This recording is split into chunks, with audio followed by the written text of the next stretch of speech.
dia a todos. Espero que bem. Estamos aqui para mais uma TPC de Ciências Humanas e assim como nós combinamos na semana passada, hoje vamos resgatar o tema da TPC da EFAP da última terça, que é a avaliação educacional. Sejam todos bem-vindos. Em primeiro lugar, vamos então ver a nossa pauta de hoje. Em relação, à avaliação, temos que ter em mente que ela é super importante dentro desse processo que nós estamos vivendo, A avaliação vai nos permitir realmente perceber quais são as maiores fragilidades do processo educacional. É uma importante aliada da gestão, educacional, que nós já tratamos, e é um foco importante para nós estarmos pensando em como apoiar o nosso estudante na retomada dos estudos presenciais quando for o momento. Então, nossa pauta de hoje é realmente retomar, o documento orientador da EFAP, que foi publicado em maio, fazer o resgate da pauta da semana anterior, falar sobre os conceitos e características do processo avaliativo global e falarmos também sobre as peculiaridades, que podem ser aplicadas na área de ciências humanas quando falamos de avaliação. Nossa interação, assim como na semana passada, ela vai se dar por meio dos comentários do YouTube e também eu já quero de antemão agradecer a toda a participação que vocês tiveram na semana passada, que foi super bacana, e muito, muito, muito obrigada. Tudo que vocês estão fazendo aí de comentários, de observações é muito válido, eu estou lendo tudo, estou levando em consideração sugestões de pauta, sugestões em relação à tecnologia, é muito válido e realmente isso agrega muito ao nosso trabalho, porque eu penso que o nosso trabalho realmente é uma construção coletiva, ok? Dando sequência, então, ao nosso trabalho, nós vamos, então, retomar aí o nosso documento orientador, gente. Então, para o documento orientador, nós vamos lembrar que ele fala que a avaliação, ela é primordial para nós identificarmos, então, quais são as fragilidades do processo educacional que nós deveremos, então, retomar, quando nós tivermos a volta aí do processo de aulas presenciais. Então, a gente sempre tem que pensar que a avaliação, ela tem que ser diversificada, utilizar diferentes instrumentos, ela tem que favorecer esse acompanhamento do processo pedagógico e, além disso, ela tem que incentivar o comprometimento, o engajamento do estudante na realização da atividade proposta e no processo de aprendizagem. Dentre os instrumentos avaliativos, nós podemos destacar a realização de atividades, não presenciais, através principalmente aí das entregas, das atividades propostas, sejam elas por meio digitais ou físicos, quando do retorno, das atividades presenciais, e levar sempre em conta se houve envolvimento, engajamento, se o estudante conseguiu fazer a atividade com autonomia, com protagonismo, de acordo com aquilo que nós propusemos, de quais habilidades e de quais objetos do conhecimento foram propostos naquele roteiro de estudos, naquele plano de aula, naquele projeto de pesquisa, naquilo que nós propusemos para os nossos alunos. Além, da gente pensar na aprendizagem, como algo que vai sendo consolidado aos poucos, a avaliação ela vai servir justamente para a gente verificar, se esse processo ele teve êxito ou não, ou até que ponto ele teve êxito.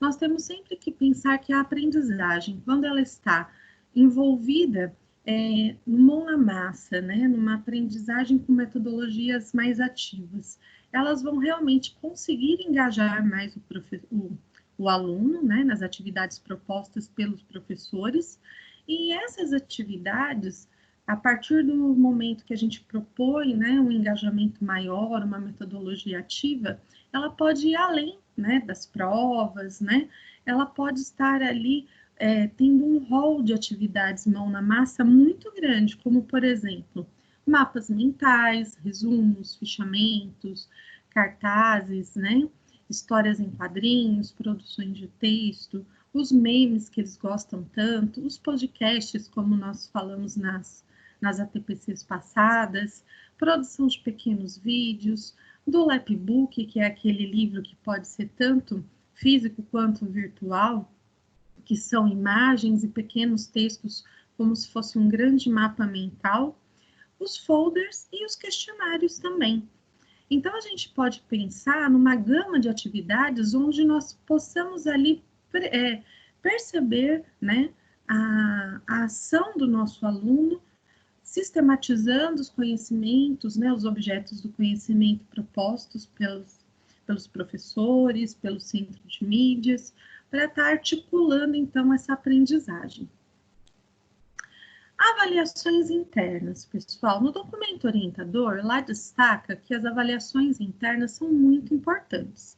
Por quê? A partir das avaliações internas, os professores conseguem, então, fazer o fechamento do bimestre. Com base em quê? Com base em todas as habilidades que foram trabalhadas durante o período, o professor ele vai conseguir, então, elaborar um quadro de avaliação, onde ele consegue perceber ali o progresso da aprendizagem do seu aluno. Então, podem ser provas, trabalhos finais de bimestre, né? Ou até mesmo de unidades temáticas no currículo, aquilo que o docente, né, achar mais pertinente desenvolver ali, desde que aponte, né, as habilidades que foram ali trabalhadas e também que leve em conta o contexto de cada escola.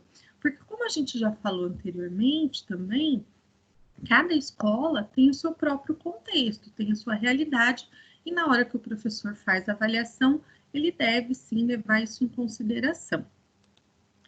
Essas avaliações internas, gente, então, elas vão levar em conta habilidades, conteúdos, né, desenvolvidos, que são os objetos do conhecimento, a responsabilidade do aluno na execução e na entrega desses itens avaliativos, o engajamento, né? Então, tudo isso vai ser levado em conta, além das habilidades, daquilo que o estudante trabalhou, né? Que foi proposto também na avaliação da aprendizagem em processo, na AP. E vamos relembrar que a nossa AP ela vai ser realizada de 25 a 29 de maio agora, e que as instruções em relação à sua aplicação e seu registro provavelmente serão enviadas pela SEDUC, creio que ainda esta semana, segundo a fala do secretário na última sexta-feira. Então, nós devemos aí aguardar, porque parece que teremos aí, inclusive, novidades quanto ao registro dos resultados da AP, tá? No sistema da SEDUC. E em relação à AP, muitos professores ficaram em dúvida, né? Como que os alunos vão estar realizando essa atividade em casa, né?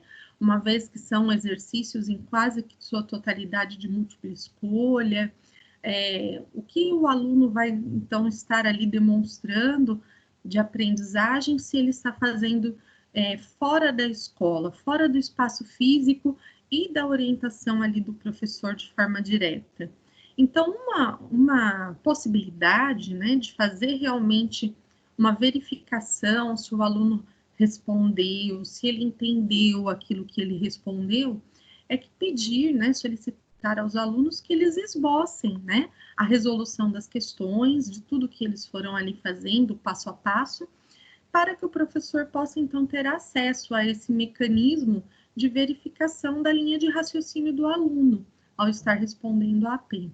Esses esboços, gente, eles podem ser tanto digitalizados e enviados por aqueles alunos que têm acesso ao recurso através de um documento de imagem, ou eles podem também ser entregues no retorno, né, das aulas presenciais. Aí vai ficar bem a critério da realidade, dos combinados do professor com a escola e com os alunos, porque, como eu disse, cada realidade é uma realidade específica, tá? Nós temos alunos com amplo acesso aos recursos e outros que, infelizmente, não têm acesso, e aí a gente tem que pensar também que eles precisam ter oportunidade de estar participando e de estar entregando as atividades solicitadas nesse retorno presencial, porque nenhum aluno pode ficar para trás, nenhum aluno pode ser prejudicado, e a gente tem que pensar que nós estamos vivendo um contexto, um cenário muito diferenciado nesse quadro de pandemia,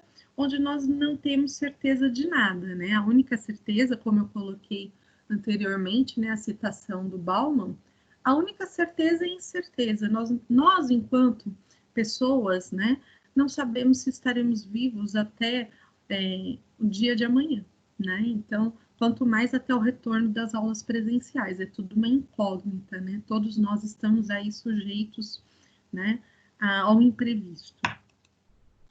Esses instrumentos, né, que nós vamos usar durante o período dos estudos remotos, eles são os mais diversos. E um desses instrumentos de verificação do avanço de aprendizagem pode ser um instrumento em forma discursiva, ou seja, utilizar os recursos, né, das plataformas de aprendizagem virtuais, né, dos aplicativos, para estar fazendo uma avaliação de forma oral também com os nossos alunos. Os podcasts, pequenos vídeos que eles podem elaborar, a interação deles nas rodas de conversa, no chat, nos comentários, tudo isso pode ser levado como uma forma de complementar essa avaliação global do aluno através da sua expressão oral, tá? Então, isso é bem importante, porque a partir da expressão oral a gente consegue realmente verificar se o aluno ali naquele momento ele entendeu o que nós tentamos ali passar, o que ele viu no centro de mídias, se ele compreendeu as nossas aulas e as atividades que foram propostas também anteriormente. Dentre os instrumentos, né, para verificar a observação, né, dessa aprendizagem, nós podemos ver ali a questão da participação e engajamento. De que forma que a gente pode estar listando isso? A participação, se o aluno tem acessado o centro de mídias, né, se ele tem conseguido. Nós sabemos que ainda há muitos problemas de conexão, questão dos dados, mas se o aluno tem conseguido isso, né, os relatos dele, a sua interação nas aulas, tudo isso pode ser levado em conta, até mesmo se ele está conseguindo interagir com o professor através, né, do Google Classroom ou de outro aplicativo, dos grupos de WhatsApp, que muitas vezes a escola formou, do Facebook. Então, essa verificação de interação é bem importante, pode ser um recurso aí para avaliação. Monitoria, gente, isso é muito bacana, porque tem muitos alunos que têm mais facilidade, né, de estar aí acessando, mais facilidade em aprender e compreender aí as habilidades propostas, e pode estar realmente aí sendo um facilitador, né, um monitor para os outros colegas. Então, esses estudantes que podem trabalhar, né, como um apoio do professor na monitoria dos colegas, também podem ser incentivados, né, a fazer isso e servir como também um instrumento de avaliação para o professor. Aí aquele nosso aluno, né, que não teve acesso aos recursos digitais. Então aqui, independente se ele tinha os recursos e não participou, né, ou se ele realmente não tinha esses recursos, teve maior dificuldade, as atividades que foram propostas, ele vai ter que entregar de alguma forma no retorno presencial. Então, nós vamos considerar na hora de fazer essa mensuração, né, da avaliação, se ele se esforçou, se ele fez com autonomia, se ele teve responsabilidade em executar o que foi proposto, como ele desenvolveu a atividade e a entrega. Então, isso será feito no retorno presencial. Registro de desempenho nas avaliações. Pessoal, isso é bem importante. Nós temos que estar ali como uma responsabilidade nossa, né, enquanto profissionais, fazendo um registro detalhado, né, de como está sendo esse processo de avaliação, esse processo de aprendizagem do nosso aluno, porque são esses documentos, são esses registros que vão nos permitir, quando do retorno presencial, fazer realmente a identificação das avaliações que o aluno não foi bem, né, de quais habilidades precisam ser retomadas, precisam ser resgatadas, o que pode ir adiante, o que ainda precisa de maior atenção. Então, essa regularização da vida escolar do estudante, quando do retorno, né, do ensino presencial, ele vai estar totalmente pautado nesses registros, né? Então, a gente tem que ter ali muito bem estruturadas as nossas anotações, né? Tudo aquilo que a gente trabalhou, quais eram as expectativas de aprendizagem, o que foi alcançado, o que não foi, até que ponto foi, né, alcançado pelo estudante, para que nós possamos realmente traçar as novas ações pedagógicas no retorno. Autoavaliação, gente, isso é muito importante. Quando nós falamos em autoavaliação, ela é um mecanismo que nós vamos encontrar para que o estudante, né, ele possa fazer uma autocrítica, perceber em quais momentos ele esteve ou não engajado nesse processo de aprendizagem, até que ponto ele conseguiu alcançar os objetivos propostos, né, nas atividades, nas avaliações, e é uma forma que nós temos de sensibilizar o estudante também para que ele se comprometa ainda mais nesse processo, né, de aprendizagem. E também para nós é muito importante a autoavaliação, porque quando nós paramos e refletimos sobre nossa prática, sobre os instrumentos avaliativos que nós estamos utilizando com as nossas turmas, nós conseguimos ali perceber também que às vezes é necessário, né? É fundamental rever alguns rumos. Então, a gente muitas vezes formula uma avaliação que nós achamos que está maravilhosa, que vai alcançar os objetivos propostos e de repente não é bem por aí. A gente não teve aquele sucesso que a gente esperava. Então, será que não é hora de também pensar, olha, isso funcionava bem no presencial, agora no estudo remoto não está dando muito certo. Como que eu posso rever os rumos desse processo, né, dessa avaliação, para que eu consiga ter um resultado mais satisfatório em relação ao rendimento do meu aluno? Então, é bem importante para nós também. Avaliando com equidade. Então, quando nós pensamos em equidade, nós pensamos em oportunizar as mesmas chances a todos os nossos alunos. Então, quando a gente pensa em avaliar com equidade, nós temos que pensar que a avaliação, ela deve então estar atendendo a todos os estudantes, aqueles que têm os recursos digitais ou não. Essa avaliação, ela tem que ser proposta dentro de um contexto real do que nós estamos vivendo com os estudos remotos e, ao mesmo tempo, pensar que nós temos que ter níveis diferentes, né, graus diferentes de dificuldade, né, das atividades propostas, para que nós consigamos aí perceber em que etapa, né, de aprendizagem, em que etapa de consolidação das habilidades cada um dos nossos estudantes está. Então, é o mesmo princípio quando a gente pensa lá na AP, que nós temos exercícios, atividades de pequena, média e grande dificuldade. Então, a gente tem que pensar nas nossas avaliações nessa mesma linha de raciocínio. Lembrando que nenhum estudante pode ser prejudicado, mesmo aqueles que não têm acesso aos recursos, né, como um computador, internet, eles têm que ter a oportunidade de fazer as atividades, então a gente tem que fazer os ajustes, as adaptações de um contexto digital para o contexto físico, para atender realmente a todos os estudantes e assegurar, né, essa garantia de acesso à aprendizagem com equidade. No documento orientador, gente, na página 30, lá ele vai inclusive reforçar essa ideia, né? Caso haja estudantes que não conseguirem acessar os recursos para a realização das atividades não presenciais, será essencial que não sejam prejudicados. Por isso, para que possam ter suas aprendizagens garantidas e avaliadas no retorno das atividades presenciais. Então, no retorno da atividade presencial, todos terão a oportunidade de realizar atividades de reforço, de recuperação, de estar realizando novas avaliações para serem contabilizadas as suas notas. Então, o objetivo é assegurar a aprendizagem. E se tivermos que rever aí as notas, também haverá essa possibilidade com as avaliações de recuperação.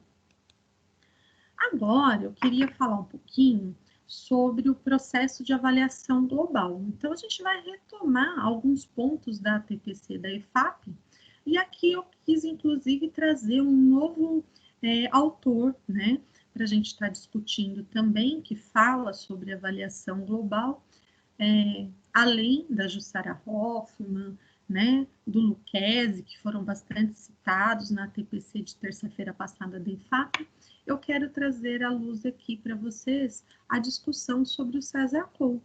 Então, eu acho que é bem interessante o ponto de vista dele sobre avaliação, eu acho que ele sintetiza bem ali as ideias, né, que nós falamos na terça-feira passada, lá com a TPC da EFAP. Então, vamos a essas ideias, né, básicas aí sobre a questão da avaliação global.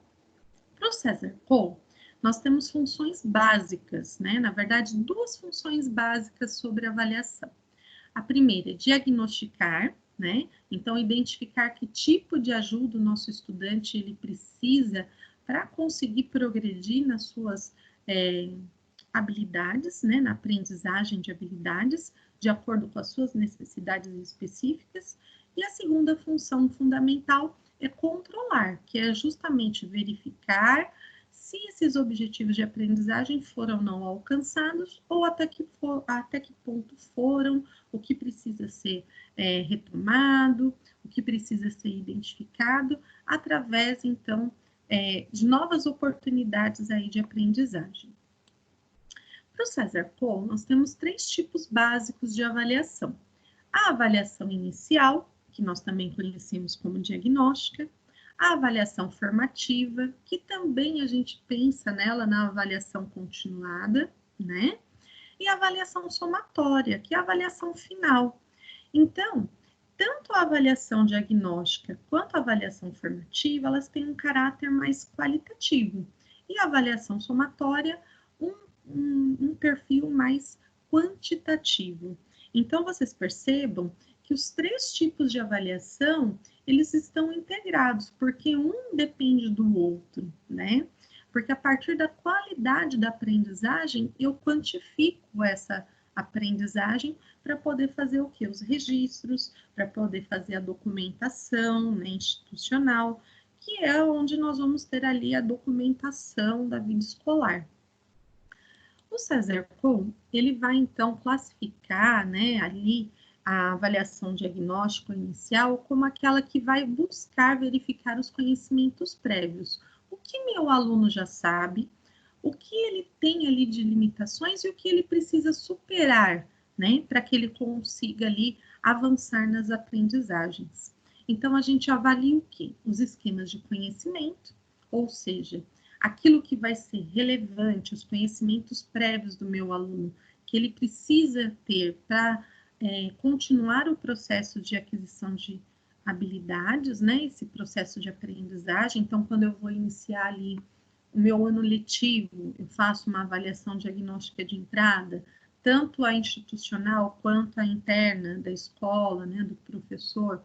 Nós vamos perceber o que o meu aluno já sabe. Eu posso iniciar um conteúdo, um objeto de conhecimento novo, uma unidade temática curricular nova, ou eu preciso ainda resgatar, né, habilidades anteriores, reforçando-as para dar condições de ir adiante. Quando que eu avalio? Ou seja, a gente já percebe ali, se ela é inicial, se ela é diagnóstica, é no início de uma nova fase de aprendizagem. Então, pode ser no início de um bimestre, mudança de uma unidade temática curricular para outra, é sempre na fase inicial. E o que a gente vai avaliar? Como que a gente vai avaliar o nosso aluno? Através de dados que a escola já possui, as fichas individuais, por exemplo, até mesmo uma avaliação de sondagem, né, com exercícios baseados nas habilidades e objetos de conhecimento da fase anterior. Esses registros que nós vamos fazer, né, e a interpretação das respostas dadas nos testes, nas avaliações de diagnóstico, nós vamos, então, lançar, né, como base para nós pensarmos na prática educativa, quais são as ações que nós vamos desenvolver para que meu aluno consiga, a partir daí, recuperar ou avançar em habilidades que nós estamos propondo. Já a avaliação formativa, gente, é a avaliação que visa o processo de aprendizagem, né? Então, é aquela avaliação que ela se dá a todo o momento do processo de aprendizagem. Então, ela é a observação sistemática que nós fazemos do nosso aluno. Isso nós podemos fazer com base em planilhas, em registros, em listas, né? De habilidades desenvolvidas ou não pelos nossos alunos. Cada professor tem o seu próprio controle, o seu próprio jeitinho ali de estar fazendo esse registro. Mas essa avaliação, gente, é aquela que vai ver os progressos, né? As dificuldades, os bloqueios que o meu aluno tem durante o processo de aprendizagem. Então, enquanto eu estou trabalhando ali numa unidade temática do currículo, que tem várias habilidades e objetos de conhecimento diferentes dentro da mesma unidade, eu posso ali estar realizando diferentes avaliações durante esse processo com diferentes instrumentos. Eu posso usar ali seminário, eu posso usar ali uma produção de vídeo, eu posso estar usando uma avaliação com testes de múltipla escolha ou de questões abertas. Então, eu tenho um rol ali de instrumentos avaliativos que eu posso estar, durante todo o processo, né, de aprendizagem, executando com o meu aluno. Então, como que eu vou avaliar? De maneira sistemática, focada no processo. Então, ele está conseguindo, de que forma que ele está conseguindo ou não realizar essa aprendizagem, tá? Então, registro e interpretação é fundamental neste tipo de avaliação. É, inclusive, uma das que os professores mais têm dúvidas, né? Que é a avaliação formativa. Por quê? A diagnóstica, ela é a avaliação de sondagem, né? E a avaliação final, que é a somatória, nós também já temos uma prática maior, né? Porque já vem aí de uma prática mais tradicional. A avaliação formativa é aquela que muitos professores ainda têm um pouquinho de dificuldade. Inclusive, no final da nossa exposição hoje, eu vou mostrar para vocês um modelinho de avaliação formativa que eu elaborei junto com uma outra amiga, para que a gente possa estar vendo quais são os elementos que ela deve contemplar, tá bom? A avaliação somatória. Então, como o próprio nome diz, ela vem fazer uma quantificação, né, de conhecimentos, de conteúdos, de objetos do conhecimento que foram alcançados durante a etapa final do processo de aprendizagem. Então, ela é uma avaliação verificadora, tá? Uma avaliação final. Aqui até eu coloquei aquele quadro, né, de habilidades por bimestre da área de história, onde nós vamos ter aqui, na avaliação somatória, eu vou elaborar atividades, né, podem ser questionários, né, de múltipla escolha, de questões abertas, onde eu vou identificar se a habilidade proposta, no caso aqui eu peguei uma do 6º ano, a EF06HI01A, e ela diz assim: identificar as diferentes noções de tempo cronológico, da natureza e histórico. Então, lá nos meus exercícios, eu vou trabalhar qual objeto de conhecimento.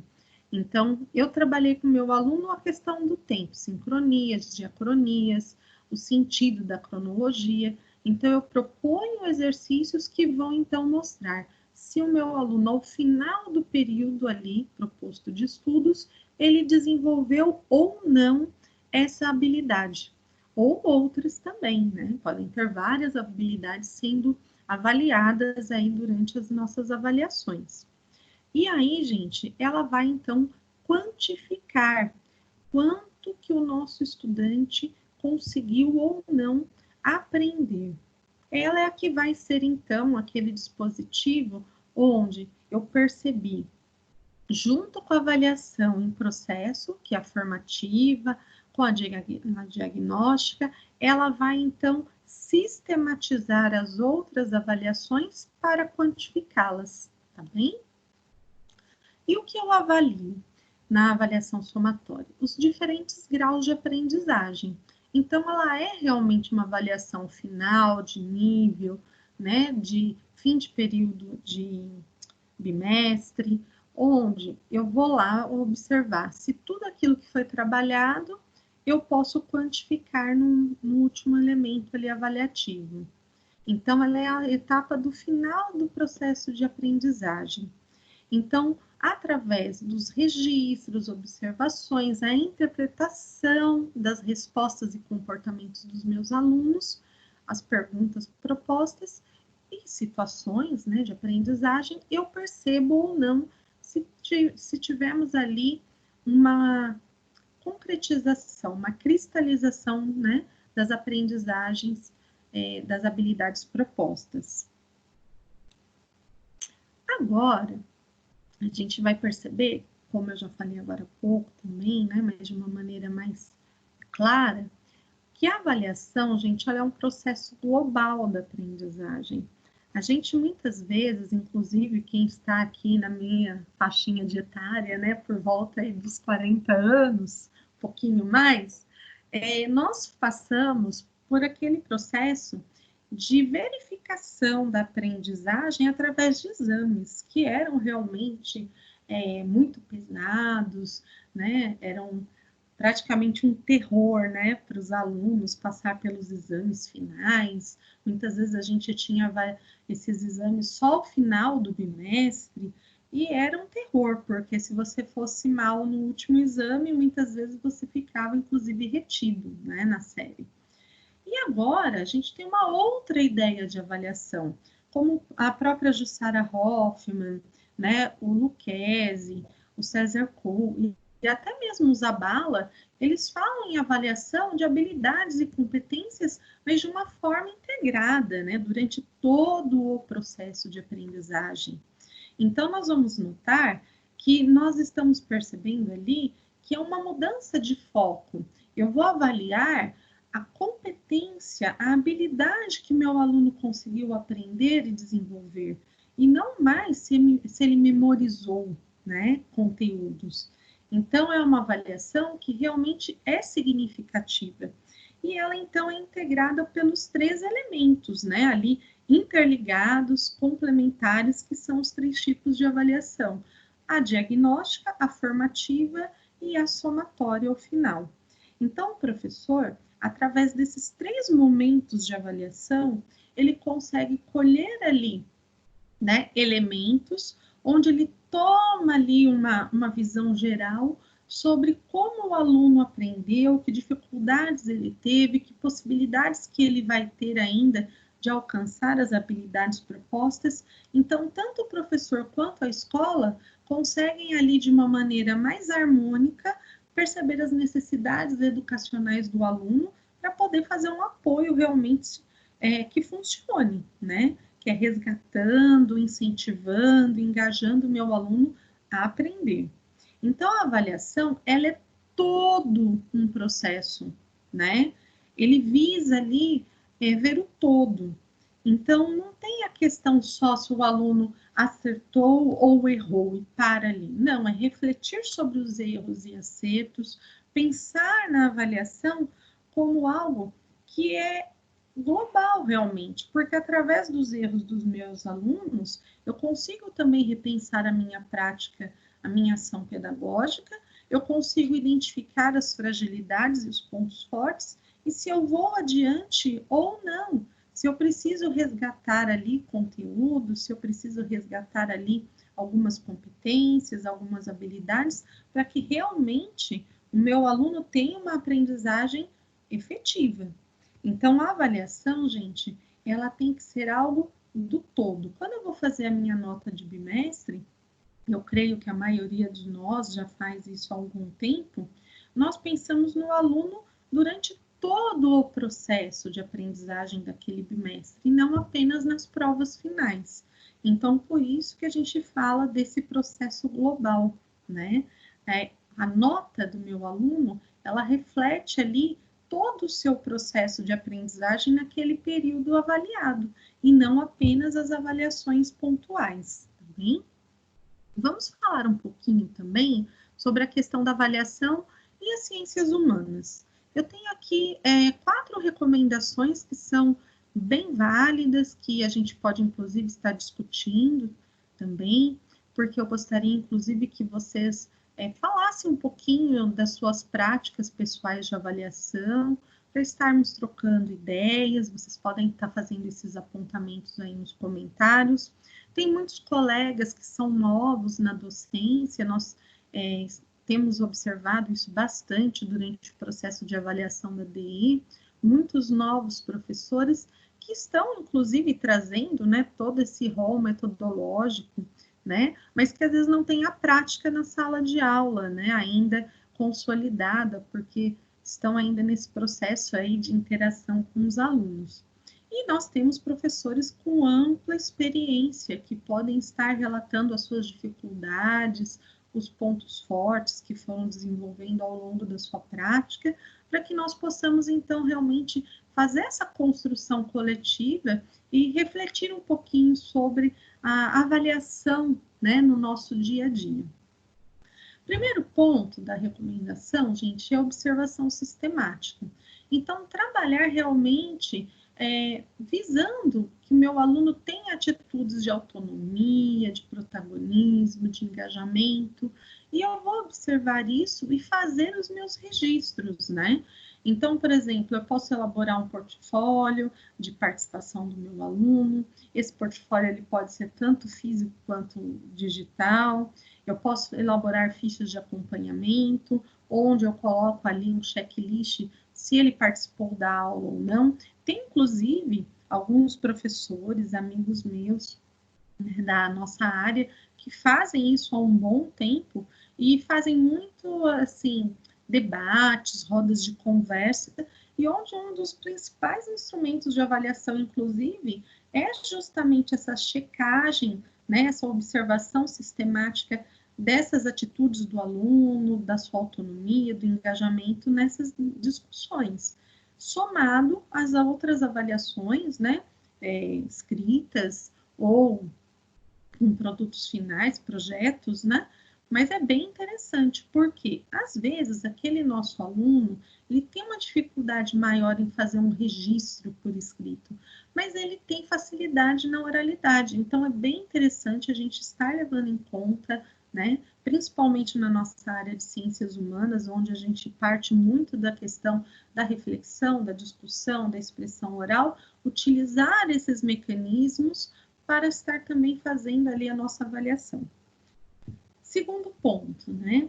Análise das produções dos alunos, que é a questão da avaliação processual. Se a gente parar para pensar, tudo que o nosso aluno participa, tudo aquilo que ele realiza, é parte do processo, né, de avaliação.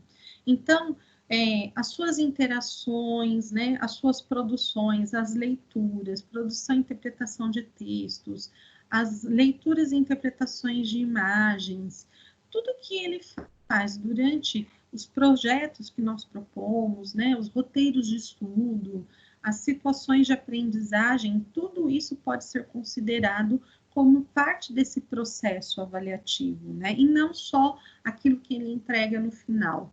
Então, por exemplo, quando eu trabalhava com os alunos lá no Viscondinho, eu fiz bastante tempo, muitos projetos lá, inclusive um projeto de mitologia, né? Eu tive bastante apoio dos professores da área de ciências humanas, lá bem bacana, e de outras áreas, porque a gente fazia interdisciplinariedade.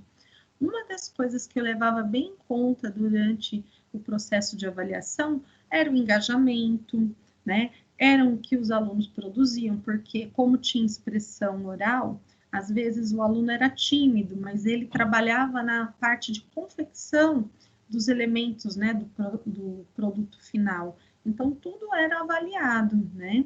E também com equidade, porque a gente tem que levar também em conta as singularidades dos nossos alunos nesse processo de avaliação. A terceira recomendação, gente, são atividades específicas. Então, aquelas atividades que têm um caráter de objetividade nas respostas, por exemplo, um questionário, um paper, né, a exposição de um tema, seja uma produção de texto ou, né, oralmente, mas é importante que a gente também tenha objetos específicos de avaliação quando eu quero realmente focar em alguma habilidade específica ali. Então, eu posso ter esses elementos da avaliação das atividades específicas sendo, inclusive, repensados de maneira qualitativa, mas podem ser instrumentos quantitativos. Por exemplo, eu posso fazer um questionário com o meu aluno, né, onde eu tenho ali a necessidade de uma objetividade nas respostas, mas na hora que eu estou fazendo a avaliação daquele questionário, eu vou ver a qualidade da sua resposta, o seu entendimento, e aí eu quantifico, né? Então, isso é bem importante. E, por último, resgatando aqui a questão da autoavaliação, pessoal. Com a autoavaliação, vamos lá, o aluno ganha autonomia, ele desenvolve autocrítica, ele percebe que a crítica construtiva, ela é muito benéfica para a nossa evolução enquanto pessoa, enquanto cidadão, faz parte, né, da sociedade, a questão de saber lidar com as críticas e se autoavaliar, né?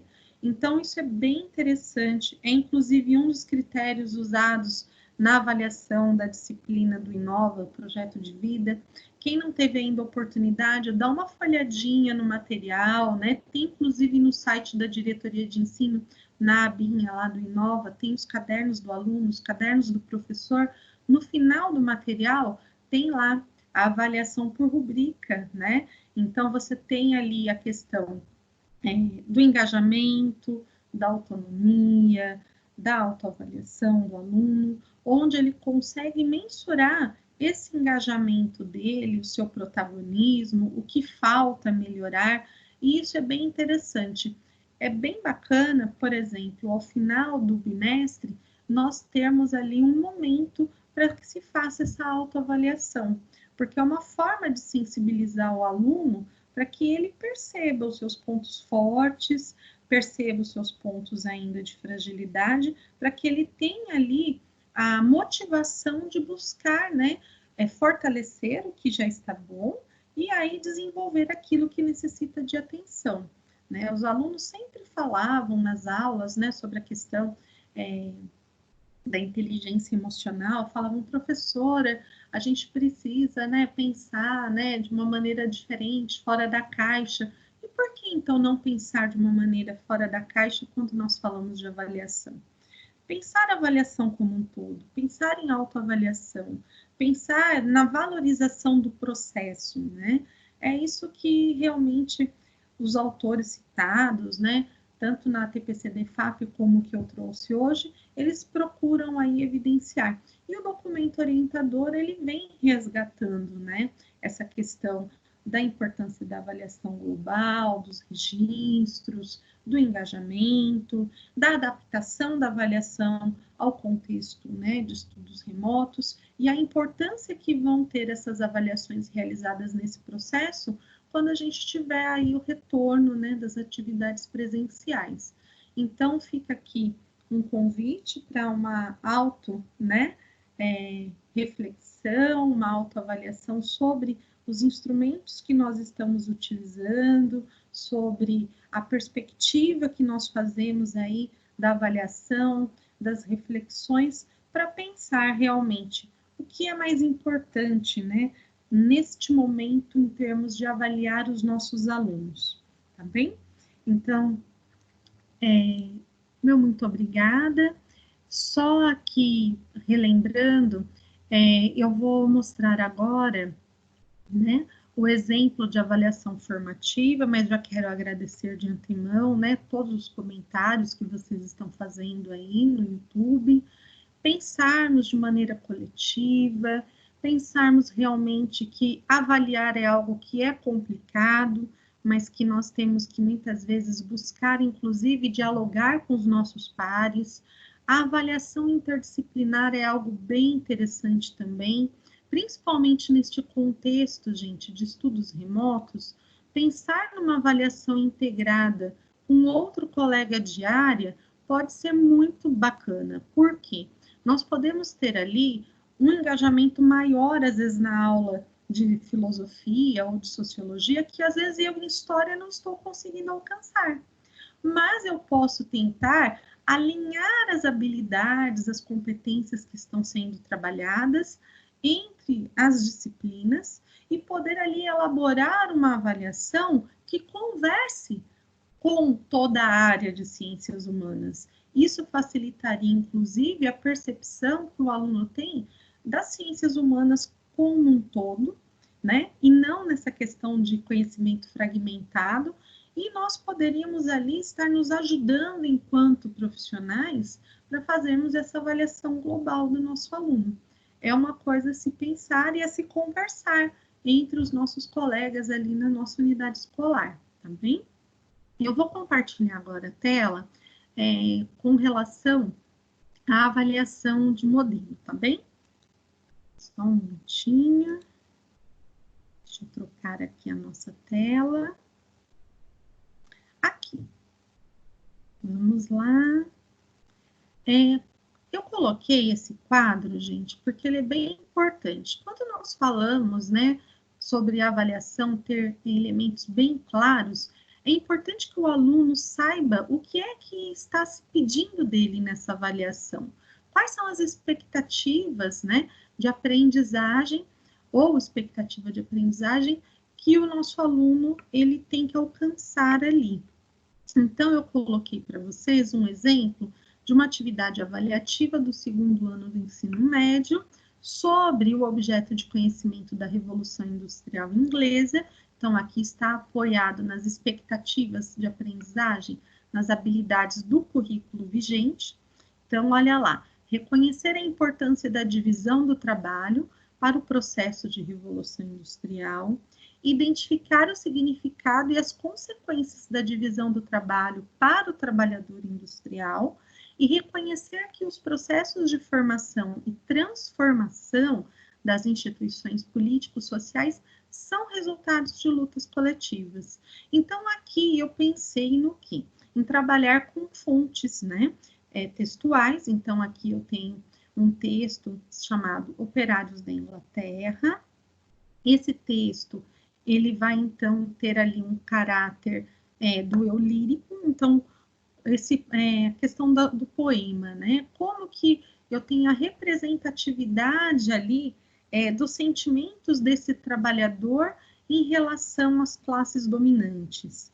Então, tem uma pequena interpretação deste texto, onde o aluno ele vai poder ali ter explicitada se ele conhece ali a questão da divisão do trabalho e as consequências dessa desigualdade social.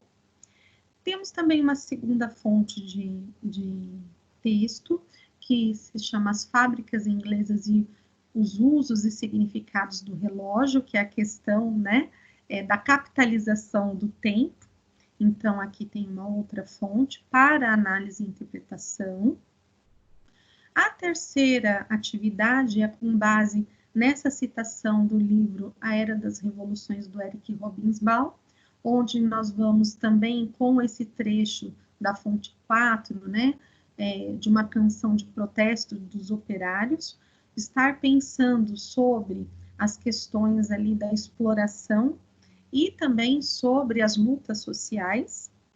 E a partir daí nós vamos ter, então, a questão dos movimentos sociais, né, dos sindicatos, a questão de pensar, né, como que os trabalhadores reagiram a esse processo brutal de exploração, de alienação, né, da sua mão de obra. Então, é uma atividade que, se a gente analisar, ela trabalha bastante a questão da leitura, da interpretação, a visão que o nosso aluno vai ter a respeito das suas percepções dessa desigualdade social, e através de documentos, né, de fontes históricas, com gêneros diferentes, textuais, que vão agregar ali para o nosso aluno uma dimensão formativa, que ele vai conseguir perceber se ele entendeu ou não o que está sendo ali desenvolvido durante esse quadro desse processo de aprendizagem. E aí o professor consegue também analisar, olha, ele já foi até aqui nessa aprendizagem, eu preciso retomar ou eu posso já ir adiante? Então, a avaliação formativa, ela pode ser também em forma, né, de uma análise textual, de questionários, de perguntas abertas, ou através também, né, das rodas de conversa, elas podem ser através de cartazes, de seminários, de lapbooks, de vários instrumentos avaliativos. A diversidade dos instrumentos fica à conta, né, do professor, daquilo que ele percebe que vai ser mais significativo e mais efetivo ali para que o seu aluno consiga realmente apresentar as aprendizagens, né, que são propostas, tá bem? Eu espero que tenha sido clara a nossa reunião. Qualquer dúvida, nós estamos à disposição. Outra coisa importante, tanto o PPT da nossa apresentação de hoje, quanto esse modelinho, né, de avaliação formativa e também o documento orientador vão estar disponíveis no site da Diretoria de Ensino, para que todos possam ter acesso por meio, né, da via institucional, mas também aqueles colegas que também aceitaram o convite de fazer parte do nosso grupo de trabalho lá no Facebook. Esses materiais eu também vou estar disponibilizando agora no período da tarde. Também convido os nossos colegas a estarem ali fazendo as suas contribuições, postando as suas atividades avaliativas, para que nós possamos ali formar o nosso banco de atividades, que é um dos objetivos principais ali do grupo. Lembrando que é um convite, ninguém é obrigado a participar, mas todos estão ali sempre muito bem-vindos. E os materiais oficiais estarão ali à disposição no site da Diretoria de Ensino. Vou, inclusive, gente, bem rapidinho, eu vou estar colocando o site da diretoria. Deixa eu compartilhar a tela, que eu queria bastante ver se vocês já tiveram acesso aqui à nova página, onde nós temos os ATPCs da Diretoria de Ensino, tá bem? Então, eu vou aqui compartilhar essa tela, para que nós façamos o passo a passo. Então, aqui, ó, pessoal, nós vamos em departamentos, é o site da Diretoria de Ensino, tá? demal.educação.sp.gov.br. Eu venho aqui em departamentos, núcleo pedagógico, arrasto aqui, ó, para ATPC-DE. Clico. Aí nós vamos ter aqui, ó, os ATPCs divididos por áreas. Então, eu clico aqui, ó, nosso em Ciências Humanas. Nós temos aqui as gravações das nossas duas primeiras ATPCs. A de hoje também logo será disponibilizada. E aqui, ó, materiais de apoio. Então, por exemplo, o PPT, algum documento, resolução, eu vou estar colocando nesses anexos, olha. No da semana passada, aqui quando a gente clica, né, nos materiais de apoio, vai aparecer o PowerPoint que eu utilizei, que vocês podem, inclusive, estar fazendo download, ou até mesmo, se vocês trabalham já com o Google Drive, podem estar fazendo uma pastinha, estar guardando para poder tirar dúvidas, né? Que é bem bacana, tá bom? Eu espero realmente que tenha sido bem produtivo o nosso trabalho de hoje. Agradeço imensamente a toda a participação, as dúvidas, os comentários. E agora eu vou partir, pessoal, mais aí uma meia horinha para a resposta dos comentários. Então, se alguém não puder, né, nos acompanhar, num segundo momento, se tiver alguma curiosidade, alguma dúvida, pode retomar e fazer aí os seus comentários mais tarde também. O meu muito obrigado a todos, que fiquem com Deus e até semana que vem. Aí a gente vai estar realmente na reta final, né, do nosso bimestre, provavelmente com novas orientações sobre a questão dos próximos passos em relação ao estudo remoto, e eu peço que todos aguardem as novas orientações da SEDUC, tá bem? Muito obrigada e até semana que vem.